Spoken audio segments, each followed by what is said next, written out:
Most people believe bacon only comes from a pig. They believe that smoky flavor, that crispy texture, that deep savory bite cannot exist without an animal. But there is a food that delivers the same experience, and it does not come from livestock. It grows quietly in a cardboard box, using materials you would normally throw away. This is not a weak substitute. It is not something you eat only if you have no other option. When prepared correctly, it sizzles in the pan, it browns and crisps. It fills the kitchen with that familiar aroma, and it satisfies the same craving that keeps people buying bacon week after week. Here at Low Input Living, we focus on systems that are simple, practical, and realistic. Systems that reduce dependence on outside inputs. Growing king trumpet mushrooms for savory strips is one of those systems. It turns waste into food, it requires very little space, and it can be done by almost anyone. The mushroom that makes this possible is the king trumpet mushroom, also known as king oyster. Its scientific name is Pleurotus eringi. Unlike small button mushrooms that are mostly cap, this one develops a thick, dense stem. That stem is where the magic happens. When you slice the stem lengthwise into thin strips, you reveal long, tight fibers.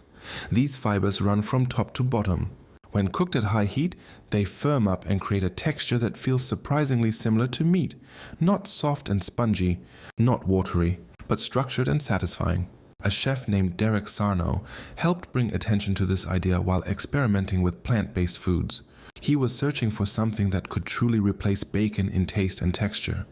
Many alternatives fell short. Some had the right flavor but the wrong texture. Others had texture but lacked depth. When he worked with king trumpet mushrooms, he tried a simple approach.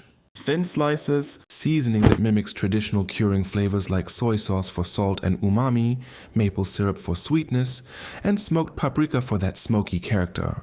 Then he fried the slices in a hot pan until deeply browned and crisp. The result surprised people. The flavor was rich and savory. The edges crisped up. The slices had chew and structure. The experience felt complete rather than compromised. The reason this works is straightforward. Pleurotus eringi contains natural glutamates. These compounds are responsible for umami, the savory taste we associate with meat and aged foods. When exposed to high heat, the browning process creates even more complex flavors. The moisture inside the mushroom evaporates. The outside becomes crisp. The inside concentrates in taste. From a nutritional perspective, this mushroom offers advantages. It contains no cholesterol. It is low in fat. It provides B vitamins and minerals like potassium. It also contains antioxidants such as ergothioneine and beta-glucans, which support overall health. When exposed to light, it can provide vitamin D, something few non-animal foods offer. But what makes this truly powerful for a low-input lifestyle is how it grows. King trumpet mushrooms thrive on cellulose-rich materials like cardboard. Cardboard is made from wood pulp, which mushrooms naturally break down. Add used coffee grounds for nitrogen, and you create an ideal growing medium. Cardboard is usually free. Coffee grounds are usually free. Many cafes are happy to give them away. Instead of sending these materials to a landfill, you turn them into a productive food system inside your own home. The setup is simple. A box, some damp cardboard strips, a layer of coffee grounds, a small amount of mushroom spawn to introduce the culture. Then you wait while the white mycelium spreads through the material, digesting and transforming it. Within about 2 weeks, you can begin harvesting. After the first flush, the box can produce again and sometimes again after that. One small space in a closet or basement can provide steady output for months. This approach does not require farmland. It does not require expensive equipment. It does not require years of experience. It requires basic knowledge and a willingness to try. When you cook those thin slices in a pan and hear them sizzle, it becomes clear that food production does not always need to be complex. Sometimes it is simply about understanding natural systems and using what you already have. In a low-input household, every waste stream is a potential resource. Cardboard becomes substrate. Coffee grounds become nutrients. A dark corner becomes a growing area, and a mushroom becomes a satisfying savory staple that fits into everyday meals. Let us walk through the growing process in a clear and practical way. The goal is to keep it simple. No complicated lab work. No expensive equipment.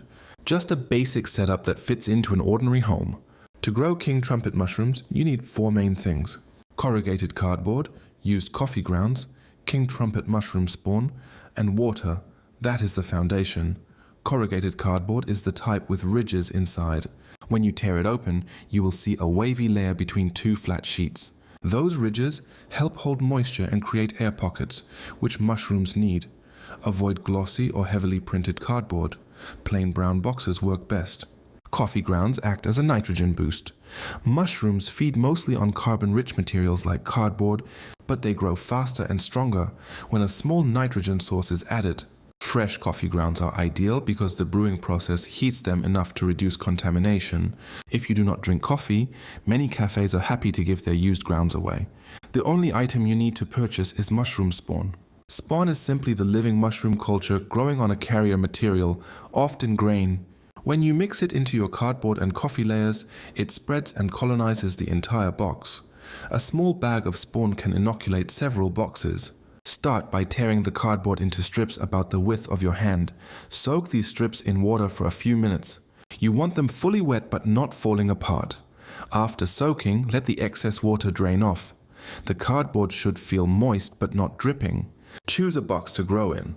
A shoebox size container is a good place to begin. Larger boxes can produce more, but starting small helps you learn the process. Place a layer of damp cardboard at the bottom. Then add a thin layer of coffee grounds. Sprinkle some spawn over that layer. You do not need a thick coating. A light, even distribution is enough. Continue layering. Cardboard, coffee grounds, spawn. Repeat until the box is nearly full. Finish with a layer of cardboard on top. Press everything down gently, so it is snug but not compacted tightly. Use something pointed to make a few small holes along the sides of the box. These holes allow air exchange. Mushrooms need oxygen even while growing inside the substrate. Close the box and place it in a dark area at room temperature. A closet shelf, a basement corner, or under a table can work. King trumpet mushrooms prefers moderate temperatures, roughly in the range of a comfortable indoor environment. Over the next 10 to 14 days, the white mycelium will begin spreading through the cardboard. You may see thin white threads at first, then thicker patches. Eventually, much of the material will look covered in white growth. This is a good sign. It means the culture is taking over and digesting the substrate. During this stage, keep the material moist. Lightly mist inside the box if it begins to dry out. Do not soak it. Too much water can create problems. The goal is steady moisture, not saturation. Once the cardboard is mostly colonized, you can encourage fruiting, increase fresh air slightly. You can open the box or move it to an area with better airflow. Keep humidity up by misting more frequently. Provide indirect light. Mushrooms do not need strong sunlight, but they use light as a signal to grow in the right direction. Within several days, you should see small pin-shaped growths forming. These are baby mushrooms. They grow quickly, often doubling in size day by day. Harvest when the caps begin to flatten slightly and the stems feel firm. Cut them cleanly at the base. Avoid pulling hard, which can disturb the substrate. After the first harvest, rest the box while maintaining moisture. It will often produce additional flushes over the following weeks. This is where low input living becomes real. You are not buying feed. You are not clearing land. You are not managing livestock. You are guiding a natural process that turns waste into food. With one simple box, you begin to see how much potential is hidden in everyday materials. And once you understand the cycle, you can repeat it as often as you like, adjusting the number of boxes to match your household needs. Once you harvest your king trumpet mushrooms, the real transformation begins in the kitchen. Growing them is simple. Turning them into crispy, savory strips requires a little attention to detail. The good news is that the process is straightforward and easy to repeat. Start with clean, firm stems. The stem is the part you want for this recipe. It has the density and fiber that creates the right texture. Using a sharp knife, slice the stem lengthwise into very thin strips. Aim for slices about 2 to 3 millimeters thick. Thin slices crisp more easily. If they are too thick, they will stay soft and chewy. If they are too thin, they may dry out quickly. After one batch, you will find the thickness that suits your preference. Now prepare a simple seasoning mixture. The goal is to balance salt, smoke, sweetness, and a little fat for crisping. In a bowl, combine soy sauce or tamari for salt and umami. Add a small amount of maple syrup for gentle sweetness. Mix in smoked paprika for depth and that familiar smoky character. A pinch of garlic powder and black pepper adds complexity. Finally, add a spoonful of neutral cooking oil to help the slices brown evenly. Toss the mushroom strips in this mixture until they are evenly coated. Let them sit for a few minutes. This short rest allows the flavors to absorb into the surface of the mushroom. Heat a skillet over medium to medium-high heat. Once hot, place the slices in a single layer. Do not overcrowd the pan. Overlapping traps moisture and prevents crisping. Let them cook without moving them too much. After a few minutes, the underside should turn deep golden brown. Flip each slice and cook the other side until equally crisp. As they cook, you will notice moisture evaporating. The edges begin to curl slightly. The surface darkens. The aroma changes from earthy mushroom to rich and savory. Remove the slices and place them on a plate. They will continue to firm up as they cool. The result is crisp, smoky strips with a satisfying bite. They work in sandwiches, alongside eggs, chopped into salads, or layered into wraps. Because they are lighter than pork bacon, you can use them generously without feeling heavy afterward. This approach also makes financial sense. Store-bought bacon can be expensive, especially if you buy higher quality options. When you grow king trumpet mushrooms at home using cardboard and coffee grounds, your main cost is the initial spawn.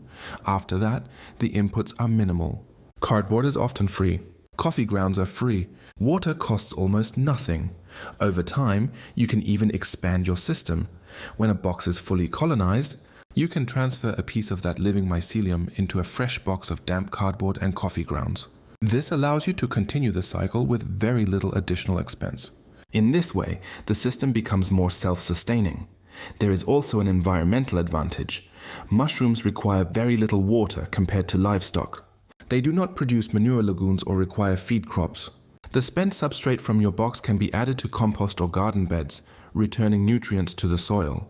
Instead of waste, you create a closed loop. From a health perspective, the difference is clear. King trumpet mushrooms contain no cholesterol. They are low in saturated fat. They provide useful nutrients and antioxidants.